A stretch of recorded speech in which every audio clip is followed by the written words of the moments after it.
Uh, Welcome, guys. Welcome to VRC, a strategic approach. So the overall goal of this, let me provide a quick overview, is we want to learn how to break down a VEX game. And what that means is more than just kind of looking at a game and seeing, oh, there are these points here, there's points there. We want to kind of dissect a game to figure out how does this game work and how can we take advantage of that. Excuse me. Click. So we want to learn how to form strategies. This is going to be more than our, like I said earlier, more than our, score points, score the most points and win. This is going to be how we go about doing that task. Every year the task is to win, but we need to figure out how we're going to do that. So the goal of this is to kind of help you create the foundation of how you would do those for different games. We're going to be practicing a lot of critical thinking and trying to get people prepared for our next season. The way we do this is our approach. And so the goal is to break down one VEX game per meeting. With that VEX game, we're going to be reading the rules just to understand, what's going on there. We're going to watch some gameplay, and we're going to try and understand why some approaches are better than others. We don't need to read every single rule of every single game, but we definitely are going to go over a few key ones that I think will help kind of train us as to how to do this. So before I get into today's plan, I made this mistake the first time, and I'm going to not do this time as well. People tend to want to ask, like, so what is my background? So let me just kind of familiarize you with my background. My name is Afnan Ali. I'm hosting this. I am the head referee for a lot of the events in Northern Virginia, as well as the head referee for Night at the Museum, one of the head referees at the World Championship. Let's see, I've been doing VEX Robotics since about 2011. So I've been involved since then. I think, what is it? If I count it up, I have 2 division championships, like 2 or 3 division design awards, a few division finalists, a few division semifinalists scattered around here and there. So, chat. What the heck? Sorry, chat. Oh yeah, so I'm from George Mason University. I'm a senior studying computer engineering, and after this, this last semester that I have, I'll be working at Lockheed Martin. So just to kind of give you guys like some background as to, I guess, who is the person behind the camera. But yeah. So moving on to today's plan, we're gonna go over some basics. That means common mistakes that I see people doing. Ooh. Click, there we go, click. A recommended overall approach. Now this is going to be my overall approach that I recommend you use. It's not required. It's not like, some secret formula, but it's what I think is the best approach to doing this game. Then we're going to break down a game. So we're going to try doing this year's Tower Takeover to kind of have a test of like how you would look at a video, how you would look at rules, and the different ways to think about it. And we're going to try and have some discussion. It's going to be a little difficult with so many people here, but we're definitely going to try. So moving on to common mistakes. These are things that I see very frequently. So you can't hear. Is my voice coming out clearly to people? Can I get a thumbs up if people can hear me? Yeah, if not, I can hear you. I'll work with them. Okay. Cool. So I guess pressing on. So common mistakes I see are watching the game video and deciding the robot immediately. That is the most common thing I see. People will, watch about 30 seconds of the reel and be like, whoa, this game, I could play with a 6-bar and side rollers. And they'll just toss out these ideas without having even like done anything else. This is a big problem because you don't even know what the game is. You just know what it looks like. You don't know the rules are. You don't know, what important decisions to make. You kind of just saw something and decided what you wanted to make. And what that does is that makes it kind of difficult for you to, be at the highest level of performance, because you're, instead of coming up with a plan and then executing that plan, you're making something and saying, how can I make this work? Those are 2 really different approaches. Deciding on design before a strategy. So I kind of touched on this in the last bullet point. You really need to have a plan for what you're doing, and then what you build is based off that plan. If you can figure out the secret to winning, then you want to implement that every time, right? You don't just want to build something and say, hey, let's see how far this takes me. You want to be calculated in your decisions, and you definitely want to say like, hey, I think I figured it out. This is what I'm going to do to win. And what'll happen is once you form this strategy, it might mean moving a mountain. It might mean like putting a bunch of extra hours of work into it. But if that's all it takes to, be the best, you're going to do that. You're going to put a few extra hours in to just thinking, or a few extra, like even weeks into planning, if that means you're going to be the best of the best. Not really having a defined goal when you build. I see this a lot too. Robots are really complex and they've got a lot of moving parts and pieces, and everything should really have a justification. Nothing should kind of just be tossed on there as it is. What you'll see is like people just be like putting their robot wheels wherever, and sure, it's a small detail, like you need to have 4 wheels to move. That's really important, but where do you put those? How wide do you want those? If your base has the wheels too close together, you're going to teeter. If your wheels are too far apart, then it might be hard for you to control yourself. Those are decisions that you have to make and you have to control because they affect your competitiveness. They affect how well you perform. So everything from, putting those, like a simple thing like putting those wheels on, to where you want your mechanism to be. Do you want it at the top, the bottom, the left, the right? Do you want it facing forward or backward? Those are small decisions, but being calculated in those decisions makes it easier for you to, 1, justify your design, and to 2, prove to yourself that it's the best design. If it's the best design, then there's going to be a reason you did something. You're not just randomly, putting parts together, throwing things at a wall until it works. That's totally different. Trying to build for the sake of being different, and we could go a whole lecture on just this and design convergence and all that in between. But a lot of times people will say, hey, I've seen this established meta and I don't want to buy into it. I don't want to be a quitter. I want to make my own thing. And that's totally fine. There are legitimate reasons for innovation. Innovation drives a lot of what this is. We try and come up with new ways to do different things. But for some things, you really don't need to do that. You don't need to reinvent the wheel every time you want to, drive a car or something. It's a very case by case thing. But there are things that work, and they work for, the reasons that they've been so many people working on them to get them better. So you don't have to build for being different. Now, what's different is coming up with a genuine idea and then perfecting it so it's better than the most common idea. That's a totally different case than just building to be different, right? Because you have justification that says, hey, I can objectively prove that although your design is common, this design that looks different works so much better. Oh no, there we go. Cool. Anyway, so yeah, there's that.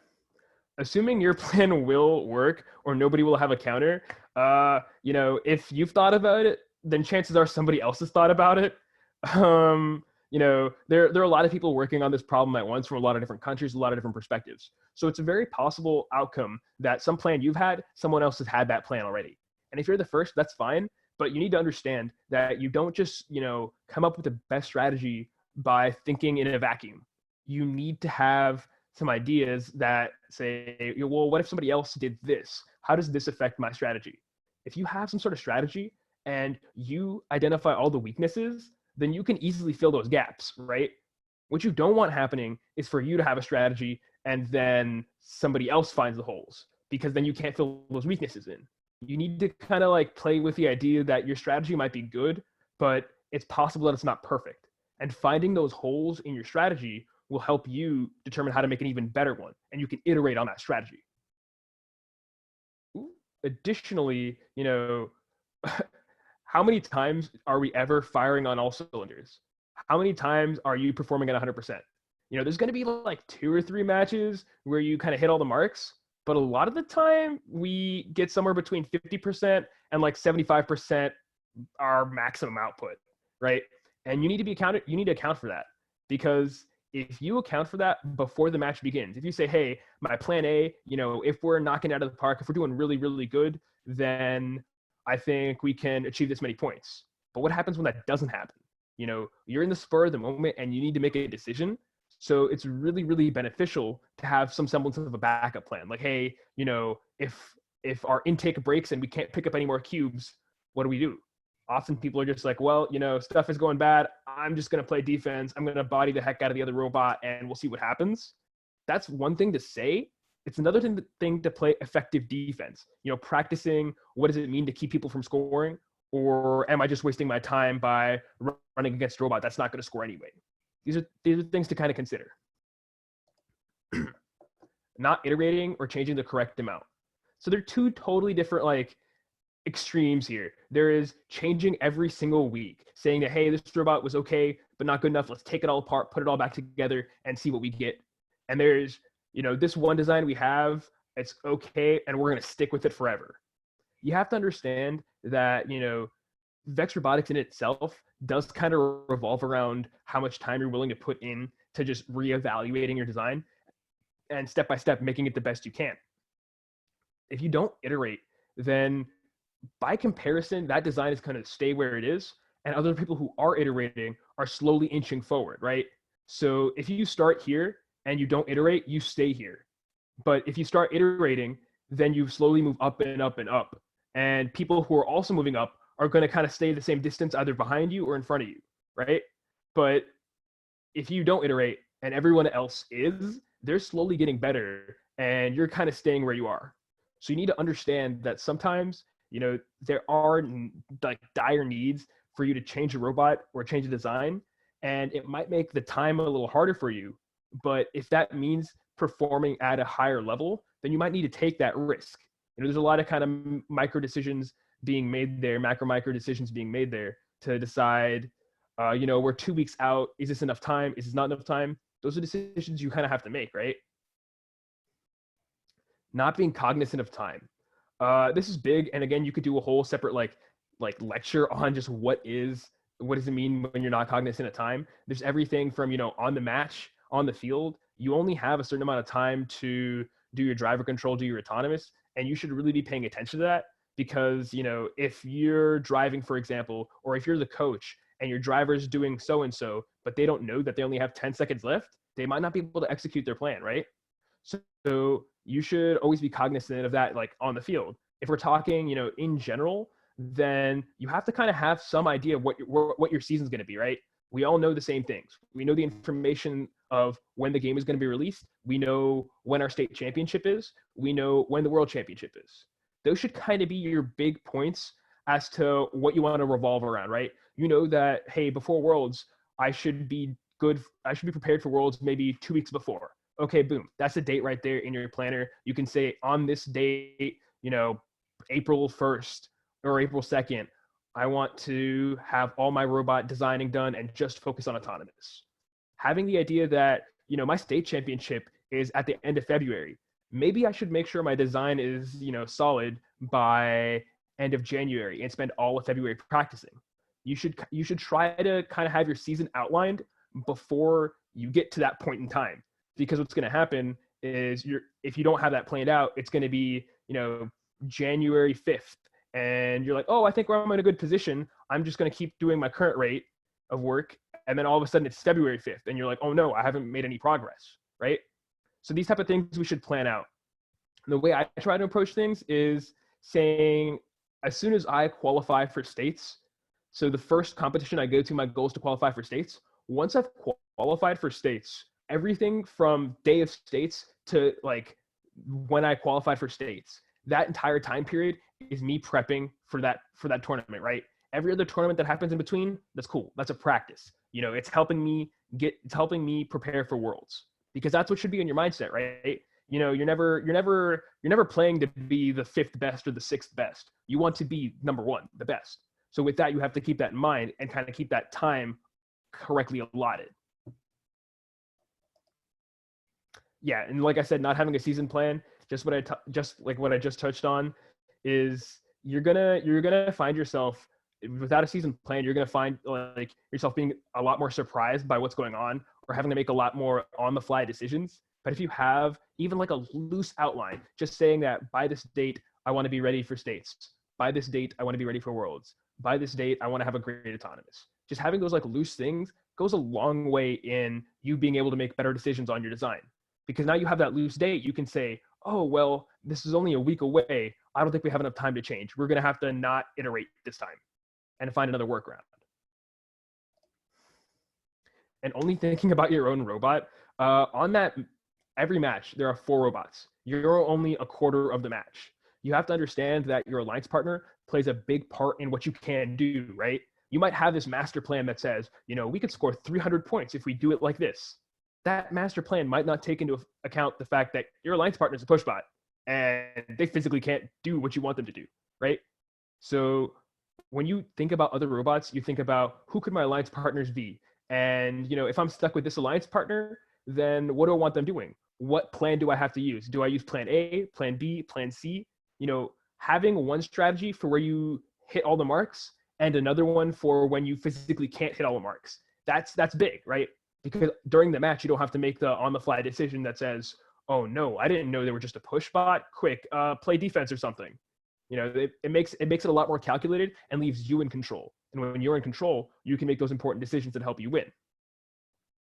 Additionally, only thinking about your own robot kind of reflects on what your opponents can do, because you should be trying to understand, what do I do and what do my opponents do?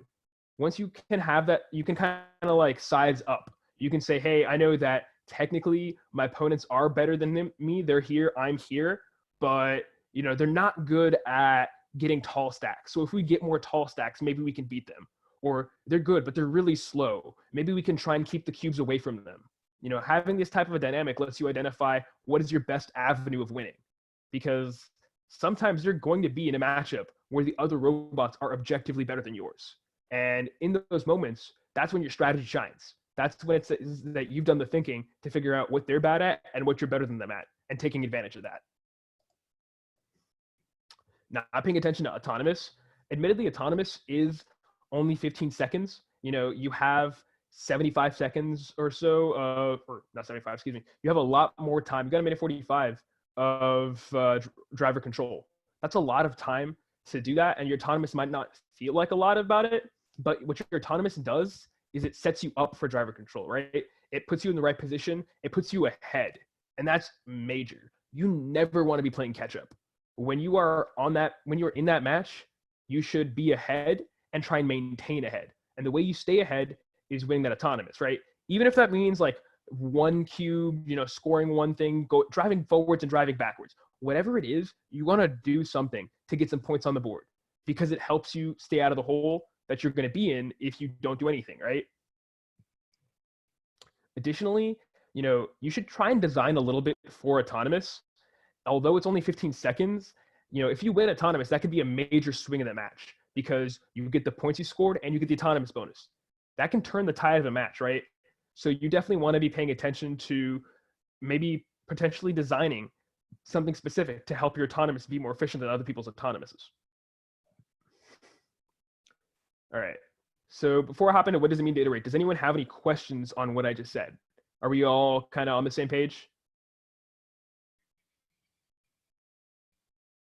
I'm going to take that as a yes. Okay. All right.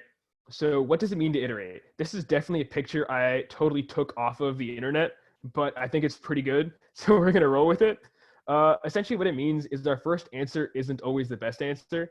It tells us that, yeah, there you go. Our first answer isn't always the best answer. It tells us that where we are is okay, but we can get significantly better, right? When we're given a problem, that's the competition. We're given a problem, we explore the possibilities, and then we start designing for it. We design for it, and we say, okay, this is our design. This is what we think will win. We're going to start building it, and we're going to test it, right? And once you've tested it, you know where it lacks. You know that the lift is too slow. You know that the base keeps dying. You understand that, this robot will only last about 45 seconds before the battery dies or something. Those are like important things you keep in mind. And you say, hey, I have a checklist now. Our next robot needs to have this, this, and this fixed. And through that process, spinning the wheel, going through that over and over and over again, you end up with the best robot you can. So what I would recommend is don't be satisfied too easily. Once you're satisfied, you tend to stop and you're like, okay, cool. This is it. Right here is what I want. But if you push just a little bit more, you would have gotten so much further, right? At the world level, what you'll notice is a lot of the robots that are at the top are there because although they look very similar to the other robots that are kind of middle of there, they have a few different features that, although might not seem major, change the way they can play the game or give them a significant advantage on doing a specific objective. So if you look at the stack of 4 cubes that we had this year, right? we had the cubes stacked up and there was a 4 stack. And during autonomous, almost nobody would touch those because that meant dropping them over. But some teams, gave themselves the ability to angle their intake upward and intake the stack going downward. And what that meant is they now have access to some points that nobody else had access to, right? They got 4 extra cubes that other people wouldn't even think about taking because that was too risky for them. And yeah, you're never done getting better. You could be at Worlds and you could be winning all the matches, and that's great, but you should keep pushing so you continue to win all the matches, right? Once you kind of think, hey, I'm at the top, that's when someone else takes advantage, and that's when someone else surpasses you.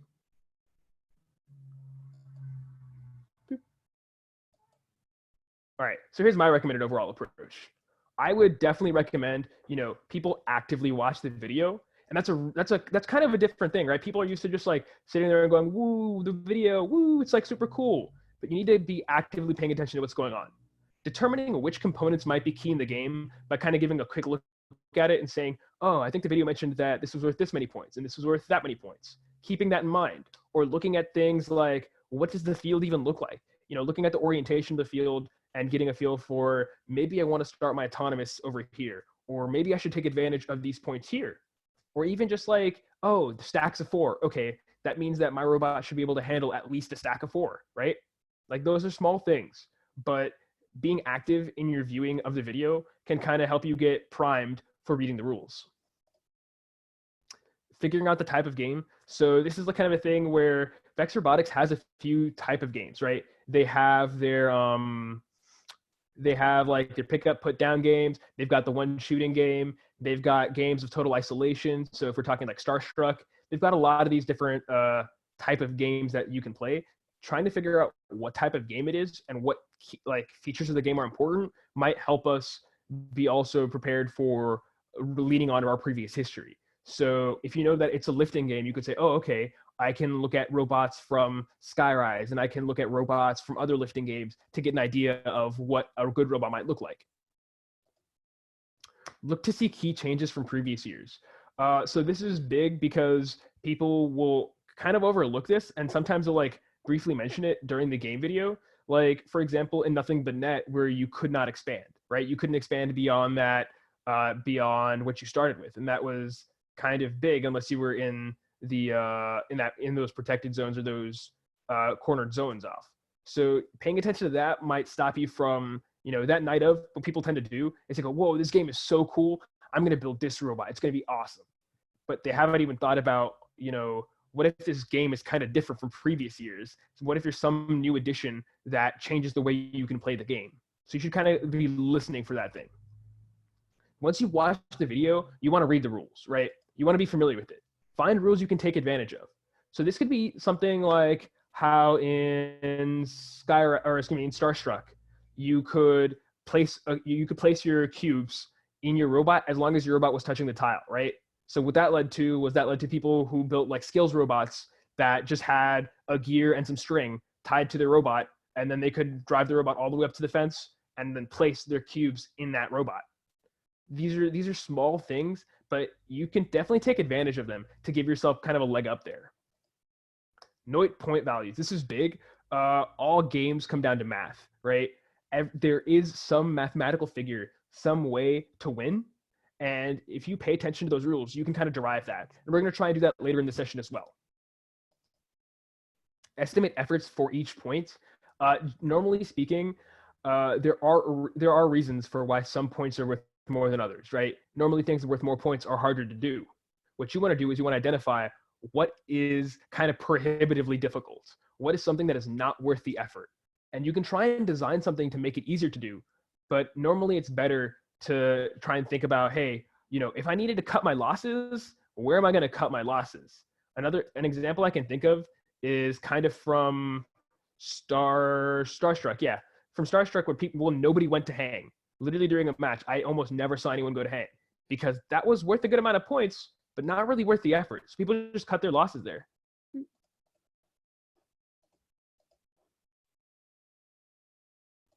Cool. So there's that. And then what we try and do is, understand the game dynamic and the key features or key challenges of the game.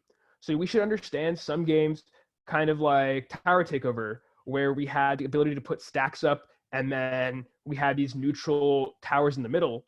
What that meant was there's definitely going to be a dynamic of people fighting back and forth for getting their cubes in that tower. Or maybe someone's going to try and prevent you from getting cubes in that tower. Or maybe someone's going to push you away from scoring into your tower. What that tells us is, okay, there's going to be a good amount of back and forth here. There's not a lot of objects in the middle. Maybe I want to build a base that can take a little bit more damage, right? Or if you look at last year's Turning Point, we saw that the flags are a significant part of the game. And although the caps are worth some points, the flags definitely were the main piece of points in that game that people cared about. So maybe I want to try and make my robot precise, even if someone bumps me. Maybe I want to make a break or outrigger or something to keep myself from being easily shifted. Those are like small things that you can notice in the game rules and then put in the back burner to say, hey, maybe I need to design a mechanism for this. Do the math. So, so yeah, do the math. What that means is figure out where all the points are. There are points on this board to have, and you just need to find them, right? Like we know that all the cubes are worth 1 point in the goal zone, and once you put them in the tower, they're worth a little bit more points. Identify how far these towers are from you. Identify, how difficult it is to get these points, and where can I go to get these points? Because during that match, you want to make sure that you know what percentage these points are worth and how much you really care about them. Is there a way to mathematically win? The answer to this is yes. There will almost always be some figure that if you hit, it is literally impossible for them to beat you. And what your goal should be is to always be aiming for that figure, right? If I told you, hey, if you score 110 points, you're going to win every time, no question asked. You definitely try and score 110 points, right? Just knowing that there's some figure that if you can achieve, it would be impossible to lose. That's power right there, because you could spend your entire time chasing that figure. This year, I think the number was close to 102. And again, we're going to derive this later, but knowing that 102 is the figure where you can never lose tells you that, hey, although you won this match and you scored 52, there's more points to be had, right? There are still scenarios where you can lose. But if you chase the scenario where, hey, if I can score 102, I will never lose. And let's say you don't achieve that, that's fine. But you do get a lot closer to that just by knowing that it exists, right? That's a different type of power altogether there. So, okay, we've done it. We're still doing math now. So what I like to do is a few simple scenarios to test out my strategies. So let's say that we've done the math. We say that, this objective of the game worth 82% of the points. I think that I want to do this for sure. You should now be doing a few scenarios and strategies and seeing what happens. Run the game back and forth through your head a little bit and see if you can do an example, right? So what I like to do is I'll make a quick little tester, just like an easy Excel sheet or whatever it is, to kind of play with the concept in my head. You could even use the app that they released with the scoring guide, but I'll say, okay, what does it take to win? If I score 5 orange cubes and my opponent gets 16, okay, that puts me at 90 to 104. Maybe I want to make sure that I get at least stacks of 8. 8, 8, 8. Oh, okay, that's 80 to 114. Maybe I'm not doing enough. So there's something to be had there, because I can now figure out what stack size is ideal. For example, if I put in 10, 10, 10, I hit 100, they hit 94. That's a pretty close margin, and that's pretty close to my guaranteed win figure. So what that tells me is just by running this potential scenario in my head, my stack size needs to be no more than 10, maybe 11 for safety, right? So this is the type of design power. At no point in time did I say, oh, I want to have a really tall robot and we'll just make it a rush double 4-bar as tall as it can go so we can see what we have. And I didn't say, oh, I want a 4 long tray just because that'll give me the most amount. I gave myself a figure, and now I'm building to achieve that figure. I'm not just building and then saying, oh yeah, by the way, I built this. It can do 15 cubes. Why can it do 15 cubes? I don't know. It's just the number that came out, right? You don't want to do that. You want to have definitive things that you're chasing so that when you come up with a result, it's worth something.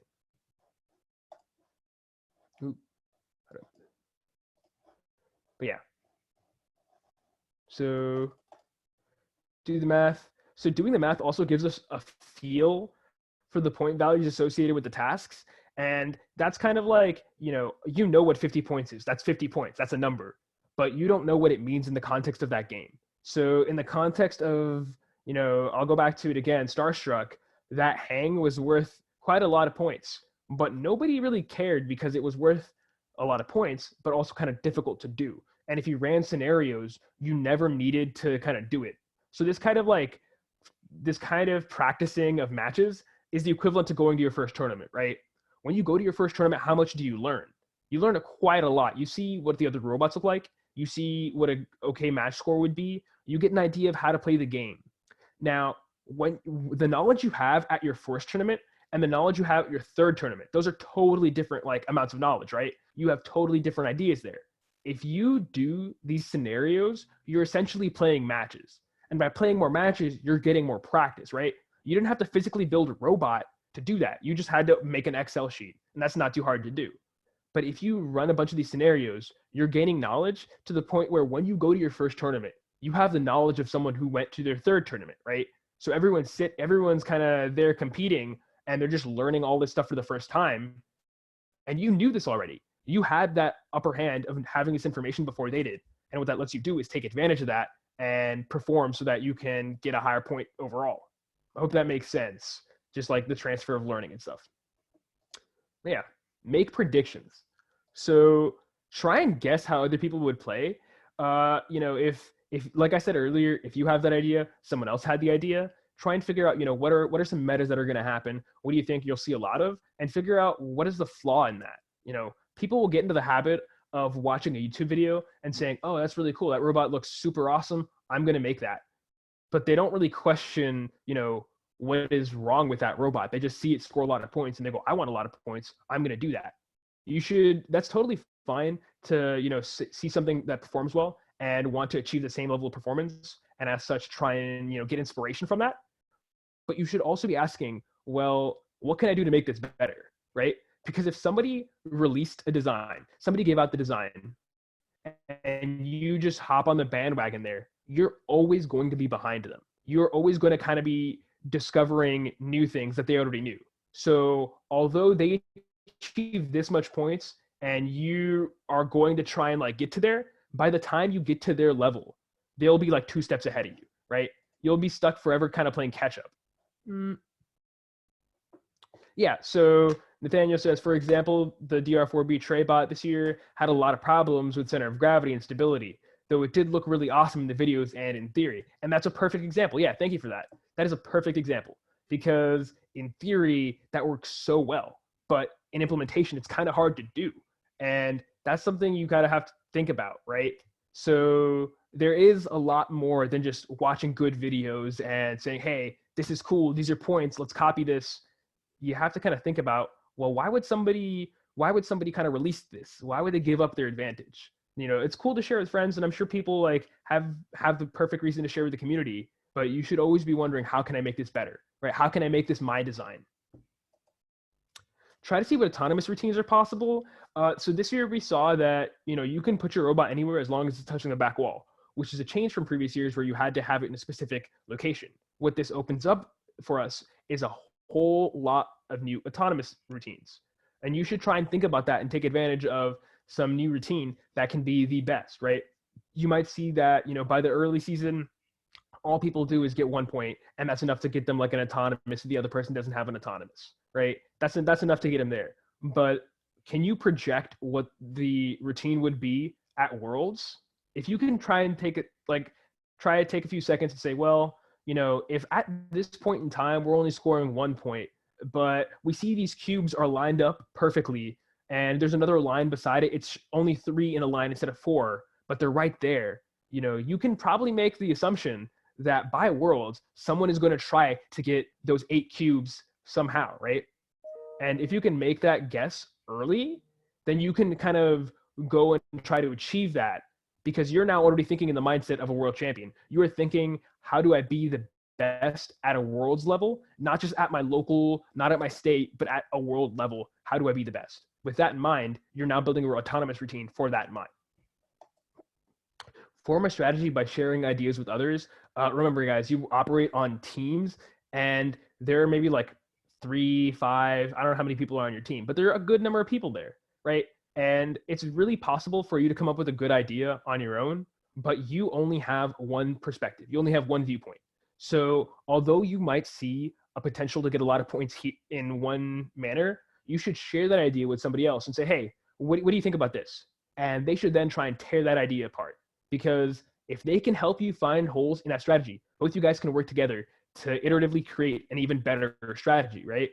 If I told you my plan this year for tower takeover was not to score a single cube in the tower, well, you'd say, well, what are you talking about? That's how you multiply your points, right?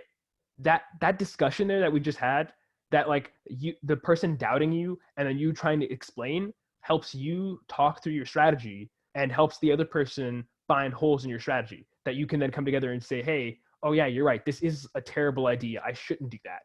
Make sure you share those ideas, because spending 5 minutes with somebody else, talking to them, getting your ideas kind of looked at under the microscope can help you score 20 more points.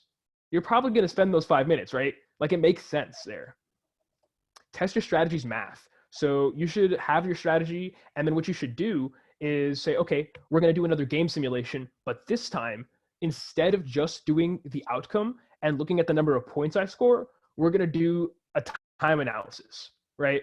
And so what a time analysis to me means is you say, okay, after our autonomous, the first 10 seconds, we're going to do this action. And we think that our alliance partner should do this action, and our opponents will probably do that action, right? You're essentially playing a match now, like second by second, instead of just looking at the end results, because you know what end results you need now to win. So now you need to look at, okay, well, I know what the goal is. What steps do I have to do in between to get to that goal? So you could say, hey, I think that I'm going to spend the first 10 seconds of every match taking down the tall stack of 4 cubes, because that's potential that reverse double 4-bar could just come up and grab that, and I don't want them to be able to do that. So I'm going to spend the first amount of time taking those cubes down. Or you could say that during autonomous, the cubes that are on the center line, those belong to either one, and I want to play some starvation early. I want to make sure that I get the most amount of cubes possible, and I take away from the opponents. So during the first 5 seconds of autonomous, I'm going to go up and I'm going to grab some of the cubes off the line. These are decisions we make that are these are like scenarios we're running. We're essentially just running plays, right? And we're practicing these plays in our head, because when you get to the match, you can be like, boom, I already know what plan A is, I already know what plan B is, and I know what to do in the first 10 seconds, the next 30, and the next 40. That gives you the ability to kind of look into the future and say, I already know how this match is going to play. And if you already played that match, you're probably going to win that match, right? Like I said, that's what it is, the walkthrough of the match.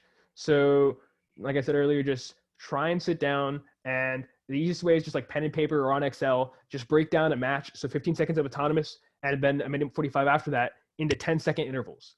And in those 10-second intervals, what you do is you'd have like robot 1, robot 2, robot 3, and you would say what action each one of them does. If you say that, you can kind of enumerate all those possibilities and get a good idea of what early season, mid-season, or even late season play would be like, right? Prototype. So I want you guys to definitely notice the fact that in my recommended overall approach, prototyping is very late in the game. And that's because, prototyping is a good way to validate the ideas we've had, but you can't just kind of fiddle around and then come up with something and say, boom, this is what I'm going to use. You don't know what you're going to use it for. You don't even know if that's like a thing you care about. What if this was, like I'll go back to Starstruck. What if this was Starstruck and you made a hanging mechanism and you're like, boom, guys, this hanging mechanism, genius. It's going to work all the time. But then you realize later that although you made a cool mechanism, the math says that we don't care about those points. They're not worth the time, right? You kind of just lost time there. And time is a resource you're never going to get back. Once you've spent time doing something, you've spent that time, right? You can't get that back. So you want to make sure you're very cognizant of that and pay attention to how much you put into what. Because if you spend like 5 more minutes planning, you can save yourself a few hours, right? Once you have, like, for example, a robot that's fully catted, how much time does it really take to put it together? A day, maybe 2, maybe 3. depending on how much time you put into it, right? But just spending a few extra hours planning can help you avoid things like, oh man, I can't build this mechanism because it hits our wheels, or there's not enough space here, or this doesn't fold in properly. Oh, I'm 22 inches instead of 18. Those are big things, and they require you to, take apart your design and re-engineer it. But if you just kind of have a plan, maybe spend an extra week, be behind by a week, right? As soon as the game releases, spend some time thinking. Those other people might be prototyping, and that's fine, but they're also kind of just posting their videos. They're prototyping kind of with you in that sense, right? You can just look at what they have and say, oh, I don't care. I'm going to keep thinking about how to play the game. And then watch videos, make predictions, and then update your strategy. That's really big. You'll notice that throughout the world, different regions play their seasons at different times. So I normally, right after the game releases, I spend a lot of time thinking about my strategy, thinking about potential designs, watching some RI3Ds if there exist, and then looking to see all the Singapore tournaments and all our East Asian tournaments, because they play during the summer, right? And so you get a good idea of, oh, well, I didn't think about doing that, or, oh, I didn't know it'd be so easy to clean the field. I didn't know it'd be so easy to score a stack this tall, right? That lets you update your strategy and lets you update your understanding about how easy and difficult things are. You don't even have to do any work for it. You just had to watch a 2-minute YouTube video, right? So that's like minimizing your work and maximizing your output. All right, so before we break down a game, does anyone have any questions?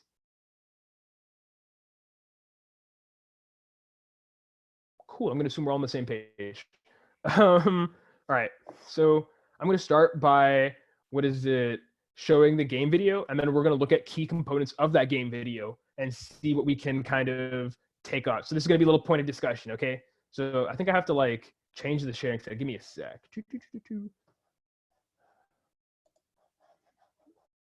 Let's see, where is it?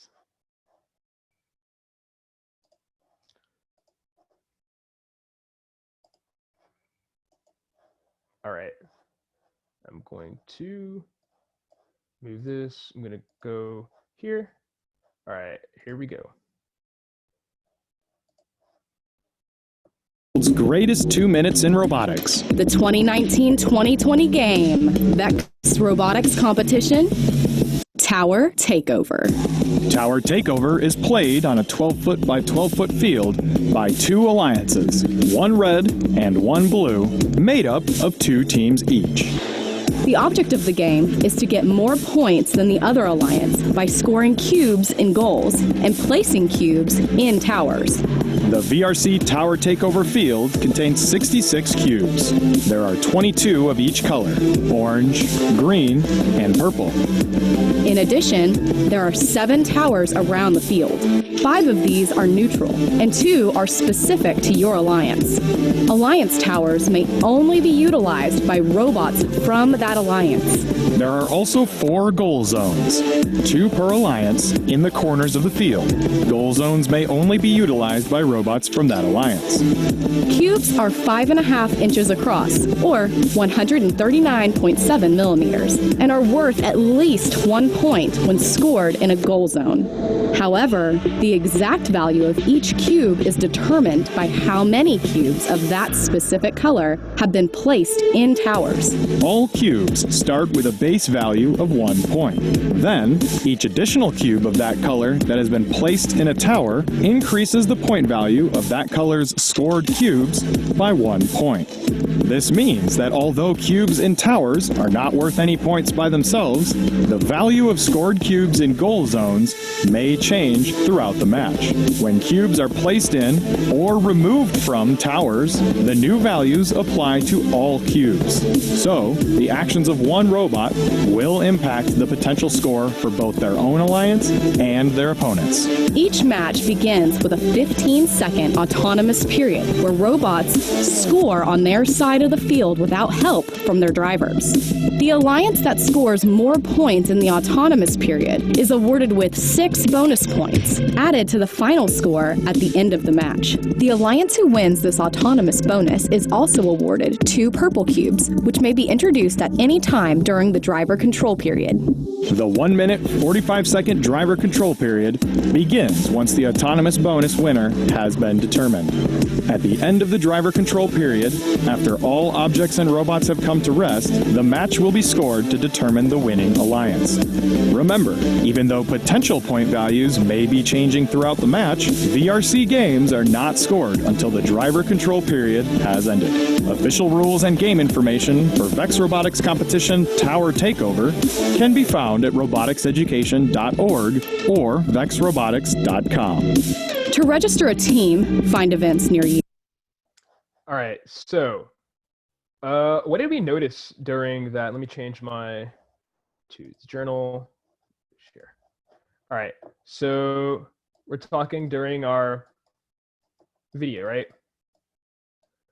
What did we notice during that video? And this would be an okay time to use the chat or like oh no, to say something to Lance or bring it out. Ooh, am I getting? We didn't notice anything. Nobody saw a single thing in the video. Point value. Okay, so that's big. Point value. We noticed that all cubes are worth 1 point, right? If we put them in a goal, they're worth a point unless the tower. Highlighted objects and the number of game elements available. Yep. So that's a big one right there. Is we know that we're looking at 66 cubes total. Sorry, this is a little messy. I'm doing this with a mouse, not a tablet, so it happens. The way to multiply points. Yep. So we saw we can multiply. That's a good thing to know because that means these points aren't just static. Measuring the perimeter of the field. I don't know how much that helps us, but match loads make autonomous more than just point bonuses. Yes. So, okay. So match loads make autonomous more than just point bonuses. So we do want the autonomous, right? Because the autonomous will give us 2 more purple cubes. So that could definitely help us in our strategy, right? There are 22 purple cubes, and if we don't win autonomous, we don't get 2 of them. There were rewards beyond points for winning the autonomous. Yeah, so there's a lot of that. Rule change from previous games, autonomous starts anywhere. That's really big, right? So we know that our autonomous starts anywhere.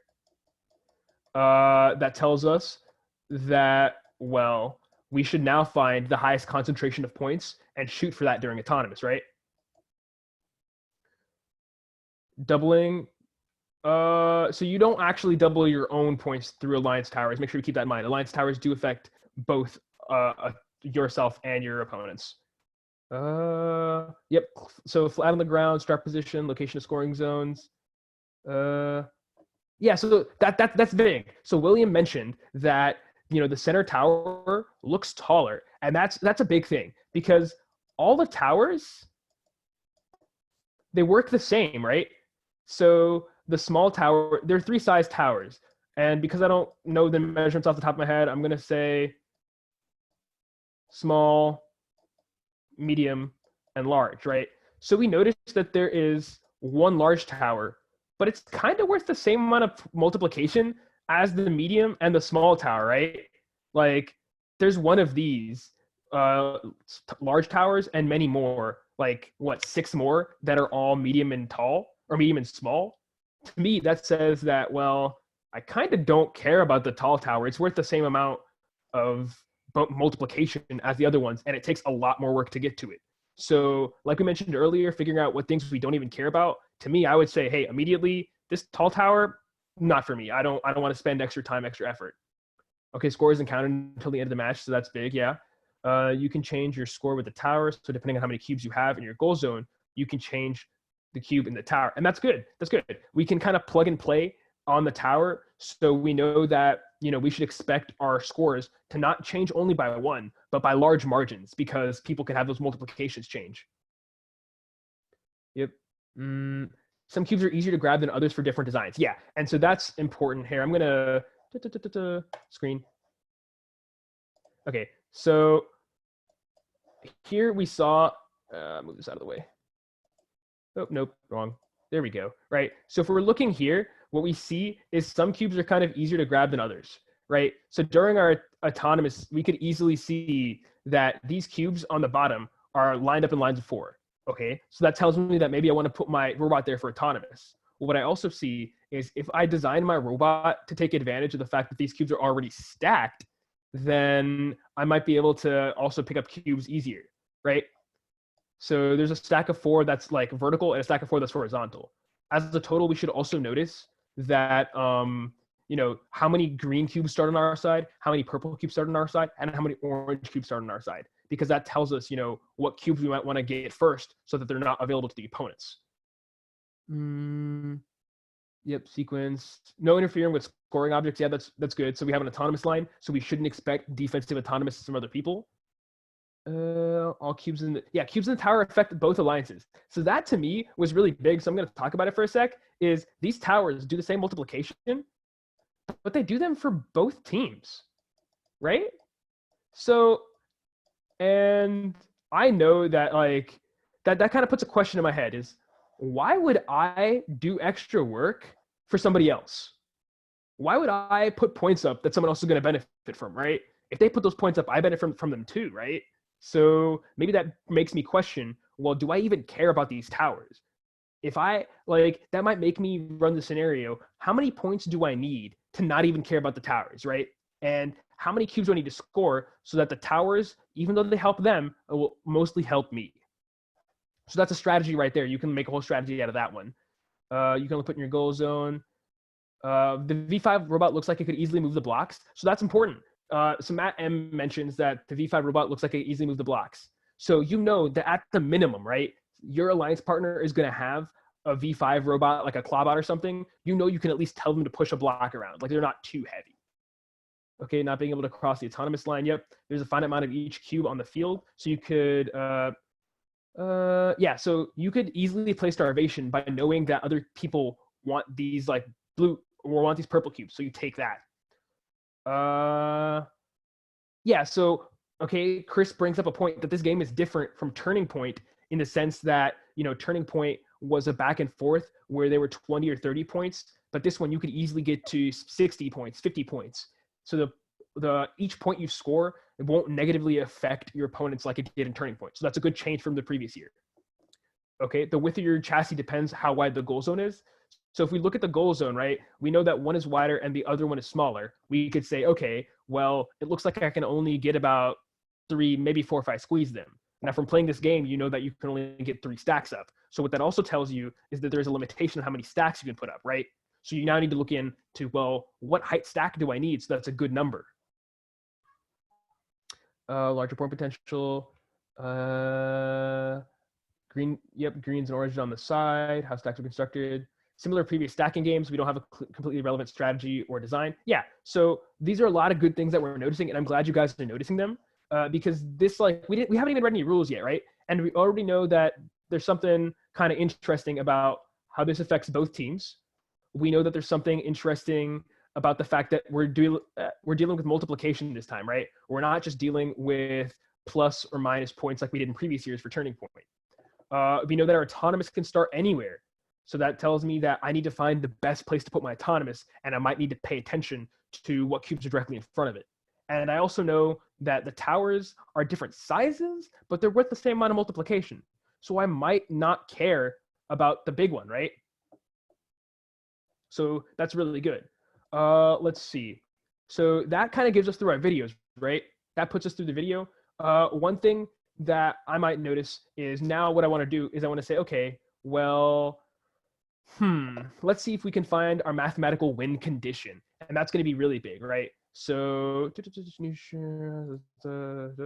our mathematical win condition, let's look at it. We know that going through the rules, we're not going to read everyone, but all right, so, you know, make sure when we read a game, I'm not going to do it now because they're long, but we should always be reading our game definitions because they tell us what these rules kind of mean, right? It's really important to understand that the autonomous line, for example, is a pair of white tape lines because that pair means that I can cross one of the lines and still not be in trouble. But once I, cross both, that's when the problem arises, right? Additionally, you know, those things like knowing the goal zone is a volume and that they're protected, that ended up screwing a lot of people over towards the end of the season. But if you read it read the rules kind of closely in their definitions, you'd be able to kind of understand that, or their perspective of that. Understanding what it means to have our cubes placed in the tower, that's also really important, because you don't just want to like celebrate every time you put something in there. So although it sounds kind of like, oh, well, of course I'm going to read the rules, you definitely want to like read them, but kind of read them slowly so you understand what these definitions are and how you can turn a definition into a win. Scoring, here we go. So we now know that every one cube we put in gets us another bonus point in multiplication. So that's good. Safety rules, be safe. I'm required to say that. Aside from that, please read them. We have general rules. General rules tend to not change, so I normally kind of gloss over them. But the specific game rules are what's really important here, because they tell us how to play this game, right? So starting a match, this is big. We need to have our preload. That is a must. So I know that, okay, if I design my robot, I should design it with a preload in mind. Like there should be some place I can put it. I don't want to just like toss it on top and see what happens, right? I want to be able to score that because that's a free point. Let's see. Okay, these are pretty important ways to get in trouble. Avoid them. So if we're making a strategy, we want to make sure, okay, that strategy or the hypothetical scenario we run to never does any of case A through G, because that's just asking for trouble, and we don't want trouble, right? Match the entry, keeps to yourself, use cubes to play the game. So that tells us, so like just kind of reading that, we've gotten some idea of how to play the game and some idea of what it is. Now, what I would think the next step to do would be to do this type of theory crafting, right? To make sure that we can figure it out. So we read the rules, we watched the video, we have some highlighted notes that we thought were important. And now what we're going to do is we're going to say, okay, well, what strategy does it take to achieve this? So I'd say, let's say the example of, I don't care about towers, right? So I made this sheet and I would say, okay, how many cubes do I need to score so that I don't care? And what's the maximum point value I can get? If you run the math, I think it was 2, 4, 5, 6, 7. And then you have 11 cubes. That says, what, 110? That's like, if I kind of have the majority of cubes there, the maximum number of points I can get if I have like all the cubes, I did the math a little before this, is 202. So what my goal should be is, okay, I know that we are looking at, let me new share. I'll just do screen. So I know that 202 is the max, right? We're looking at 100% of the points. So my goal should be, how do I achieve 51% of the points? Because 51% means, well, no matter how you cut it, the other person's got 49%. They physically cannot win. They're in a lose-lose situation. So what do I do to get 51% of the points? 51% of the points puts us at like 102. So that is my magic number. If I score 102 points, I will win every single match. And so now what this has told me is, all right, cool. We're just going to play with the numbers until we can figure out what gets 102. And I did not add the autonomous in this because I totally forgot, but just keep that in the back of your mind. So that's 6-point autonomous as well, right?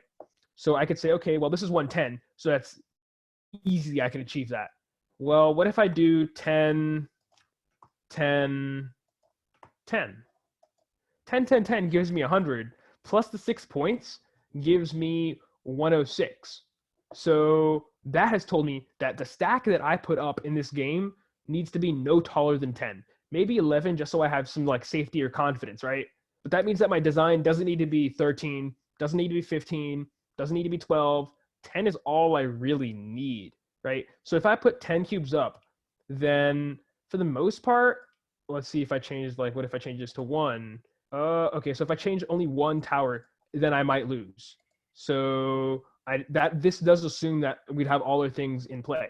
So I'd say, okay, well, if we play a game where all the towers are scored, how do I play? If I play a game where there's nothing in the towers, what should I do? Well, we know that there's 66 cubes on the field, right? 66 cubes.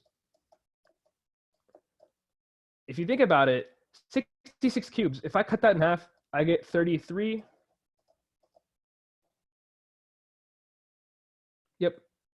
So 33, and then plus 1, I get 34. Maybe that's the amount of cubes I want to shoot for, right? Because now I have a majority of the cubes. You guys can do whatever you want with your cubes. I still own more. So I might always win in a majority scenario, right? So it is 5:05, so we are kind of running out of time. But you know, just these are kind of quick things that we can keep in mind and things that are happening. Ooh, what did I do? Oops.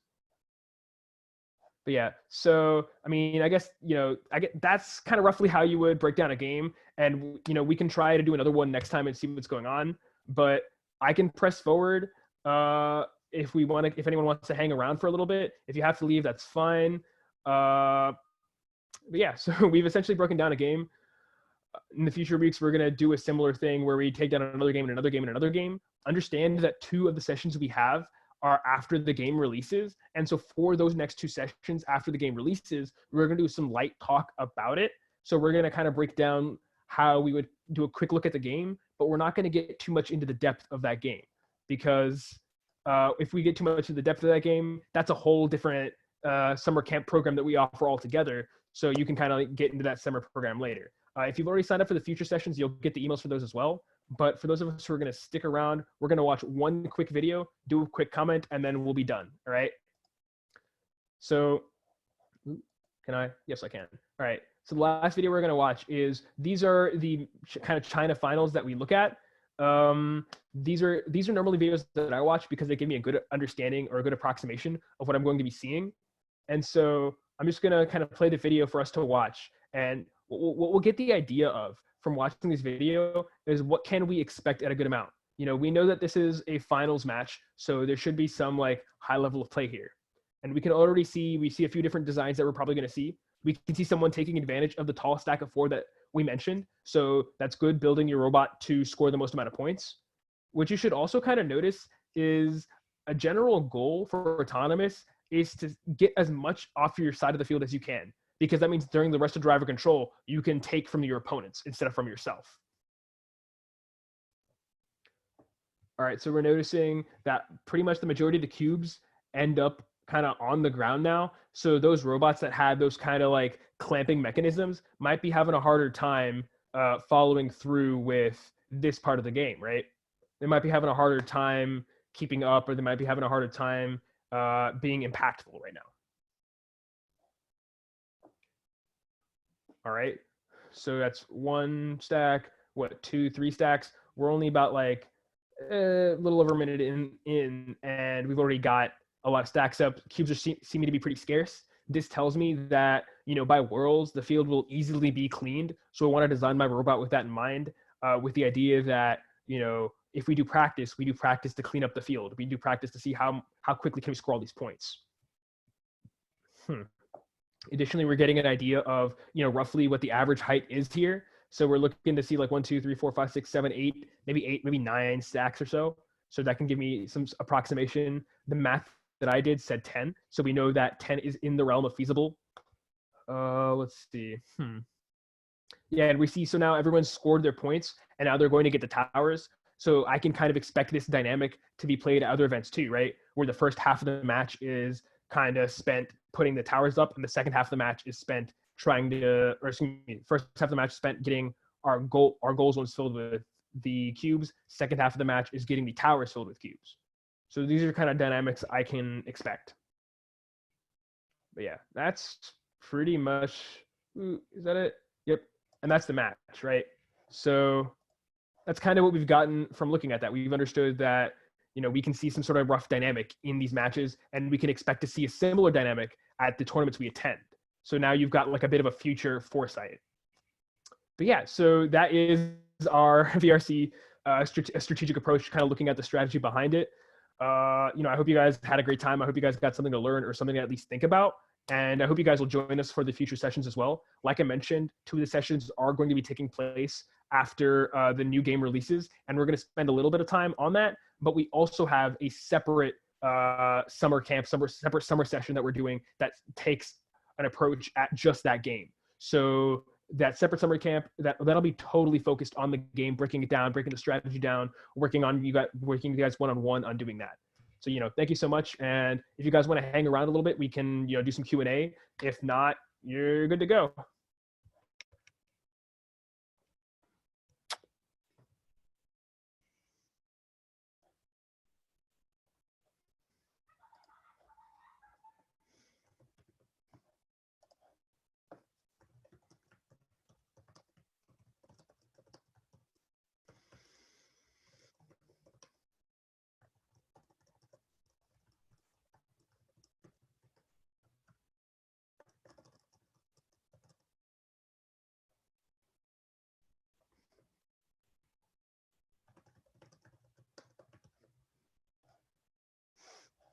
So someone did ask, is the summer camp virtual or in person? The summer camp will be virtual, just because given the current state of the coronavirus, we are trying to minimize, those large gatherings and such, so that summer camp will be virtual. And depending on which summer camp you sign up for, some of them actually will send you resources like to your address so that you can like have something to work with and stuff. I don't think the signups are not available yet for the summer camp, so we're still working on getting those signups up. But when they are, I can make sure to send all you guys a nice, cool link that'll have a breakdown of what it is and the details and the costs associated.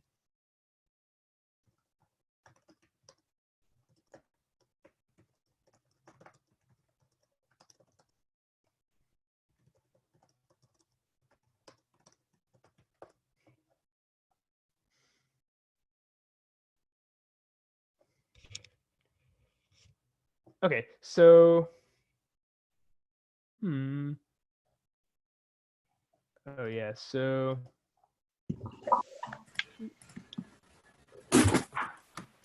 perhaps, is the summer camp through the STEMinar. So the summer camp is going to be similar to,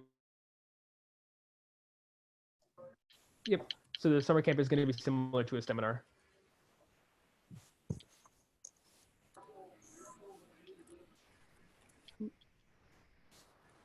Yep. Let's see, what else? So Joseph asks that he notices that the China matches focused on orange cubes and tried to increase the value of orange cubes. Why do you think that the VA states and American matches in general had a low focus on increasing or focusing on one color? And so what I'll tell you there is, if you look at the dynamic of play, I would heavily recommend watching the Night at the Museum matches, just because those are some of like the higher tier matches I've seen. But you'll notice that people tend to try in the United States play kind of spread what they cover. And so they'll try and get a lot of different colors, but they don't necessarily focus on, just orange cubes. Some play does get like orange cubes, but for the most part, when these robots are designed to hold 10 cubes at once, they're kind of just trying to get the points up and then thinking about the color after the fact. So that strategy is different. One strategy says that I'm going to target this color and only store this color from the beginning of the match. The other one says, hey, well, we've got a 10 cube capacity. We might as well score the 10 cube capacity, get as many points as we can, as quick as we can, and then see, hey, how do we take advantage of the points we already have?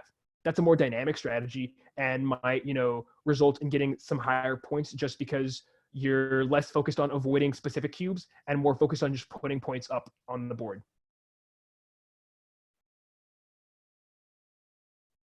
What would happen to all the summer camp, and how many summer camps would there be?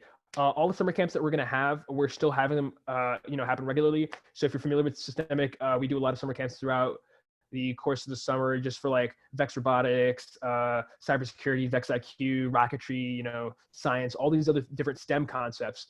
And we're still going to be hosting them just virtually now, kind of like this. We're changing up the format a little and still kind of playing with it, but we will be sending out a reminder email or like a notification email to let you guys know when those are available for sign up, because those are really cool and I would definitely recommend you take advantage. We will try to have a better platform, possibly like a Google Classroom or a Canvas platform where, it's a little more of a class atmosphere where you can chat, share information, video stream. So it'll be a little more interactive than, a typical Zoom. Yeah, because I know some counties also don't allow Zoom to be used. So for that purpose, we're also going to be looking into it. Christopher Hayes says 13 cubes are overpowered in my opinion. And I can see the perspective, 13 cubes is like a big stack to put up, but it's also excess work you might not necessarily need to do. So although they are a lot of points being put up, it might be better off getting a 10 stack if you can do it quickly. Now, I mean, there's some back and forth on that. You can see how your strategy pans out. And if that works for you, that's fine. But, for my immediate analysis, I definitely saw like 10 being the least amount of work you had to do to get the maximum of output. And that right there is the definition of efficiency. Best research for learning CAD, in my opinion. I believe, Lance, correct me if I'm wrong, we do actually have a CAD summer session or a CAD STEMinar that we're also doing. CAD is something that you really just do the best for, kind of VEX Robotics. You're practicing a lot of it. If you want, you can send me an email after this. I do have a public CAD library I can link you to that'll have like all the VEX parts and all that I use for my CADing. from a strategical perspective, which do I think is better? From a strategical perspective, in regards to the, focusing one color down versus doing a lot of different colors at once, I think that, I think that they're both very top tier strategies, and it definitely depends on kind of the match by match basis, because sometimes you will get matches where all these cubes are right there, but where all like the orange cubes are right there, all the purple cubes are right there. But for the most part, it seems to be better to do a lot of different cubes at once, just because that gets it all up on the board and lets you get that 10 stack very quick, and another 10 stack, and another 10 stack, or 13 if you think they're overpowered.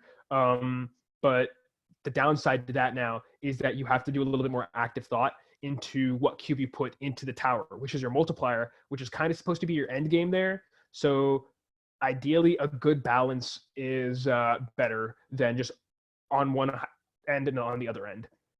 Night at the Museum matches. So I definitely recommend, if you're going to look at the Night at the Museum matches, they're not all available, just because I think that recording was on livestream.com and they only hold it for a certain amount of days. If you just look through YouTube, you can find the quarterfinals and the finals, and those are pretty good matches to watch because you'll see some top tier play, but also like any of the qualification matches are pretty much cutting edge right there. Will I be running the summer camp? I don't know. That's if Lance decides to pay me. Let's see.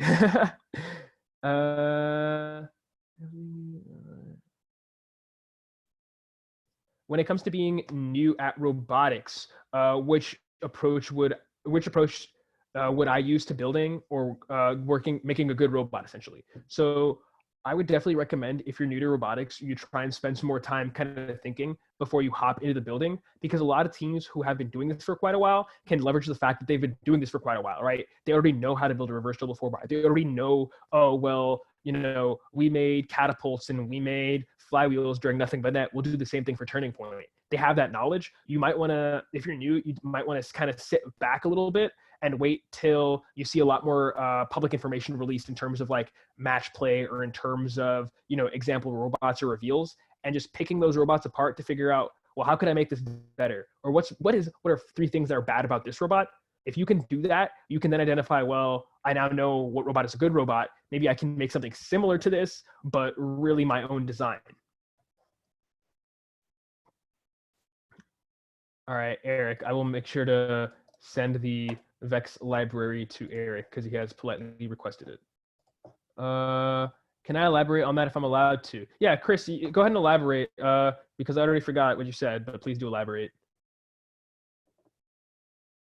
Oh my God, there's so many messages. Cool. Yep.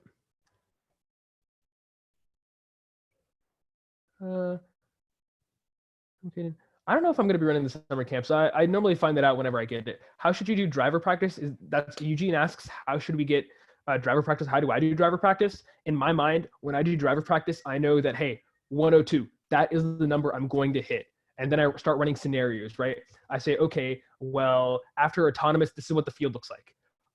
Now let's see, the first round, I do at like 50% speed. I start thinking, okay, maybe I could put these points up and those points up. How do I unmute? Here, Chris, I'll unmute you. There you go. And, there you go. And what is it? So I would say, the first round you do it kind of like a skills where you just see how difficult is it for me to put points up and break that down step by step. For example, the process of putting your tower, if you're using a side roller and, like the angler or the tilter, right? What you should do is when you're scoring that, don't just score that. Break down the process of scoring it. What button do you push when, what is the order that you need to do that correctly in? And then understand that, okay, I should first go up, put it up halfway, go up further, then go all the way. And breaking that process down lets you know how you should do it, so you can do it at 100% speed. And then essentially you can have someone else stand on the field and say, okay, every 1 second, I want you to put 3 cubes up in a stack. And then you can get some idea of playing against somebody or playing some of that back to back. Ideally practice, that's what you want to do. You don't just want to like randomly put points up. You want to practice the motions so that the motions are understood, calculated, and you can make them the fastest you can make them. I was just gonna elaborate a little bit on like the concept of putting up certain cube colors in your goal zone rather than putting up like an assortment of like any colors you can find on the field. What my team did, we kind of just got any cubes that we could find on the field and just got them in our intake as fast as possible and put them up. And what we did actually though is once we put up 2 stacks, one of the drive team members would be counting our like the amount of colors of each color that we have in our stacks on our side, and then our other drive team member that wasn't driving would be counting the other team's colors in their stacks. And then with that, while our driver was putting up the last stack, we would be able to determine what colors we should be putting into the towers. It kind of made it much more efficient, our whole entire driving process. So our driver would know exactly what to do right after the next thing, like the last thing that he does in terms of goaling. That's a really smart point. Just because that like lets you get all the points up as quick as possible and not have to try and like avoid running into the purple cube or something. And so that would be a great way to approach it. And I definitely would recommend doing a similar thing. So your coaches are doing more than just kind of looking cool for the camera and standing there. Exactly. Cool. I've muted you, Chris. Yeah, sorry. Does anyone else have any questions I can address?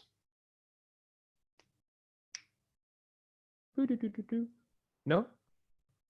All right, well, if there are no questions, then I guess I'm going to go ahead and end this. Thank you so much for being here. Thank you for asking some questions, some great discussion. Oh, optimal size of the team. Eric, I did not forget. I'm sorry. Optimal size of the team.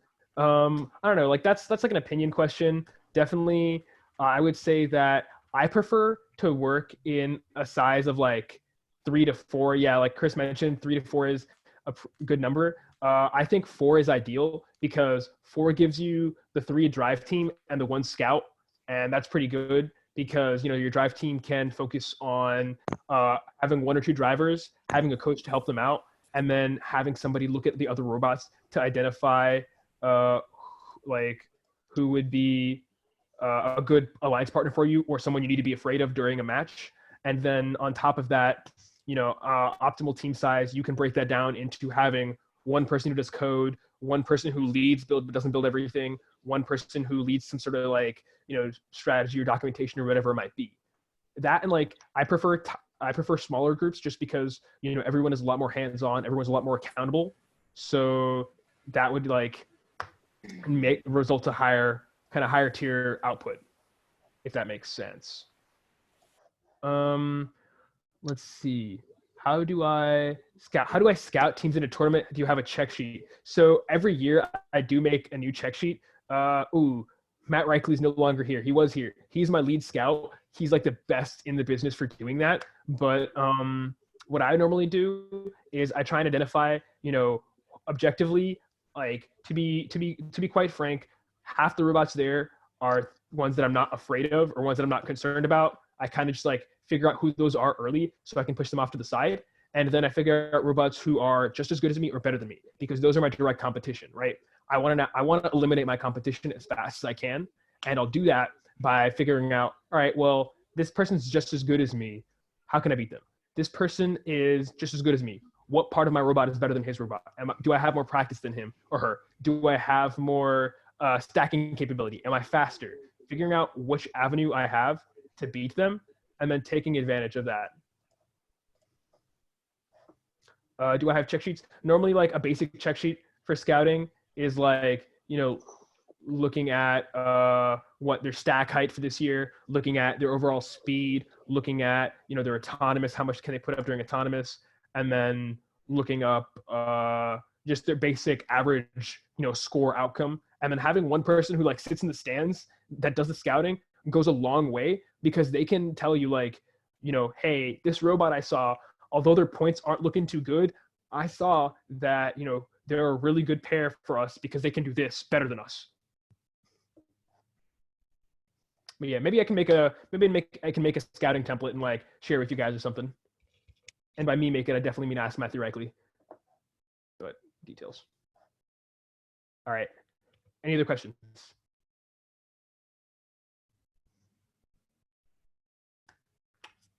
Perhaps not. All right. Well, if that's all the questions, Lance, you got anything you want to mention? No, I'm good. Good job. All right, thanks. All right, guys. Bye. I will see you guys next week, hopefully. See you, everybody.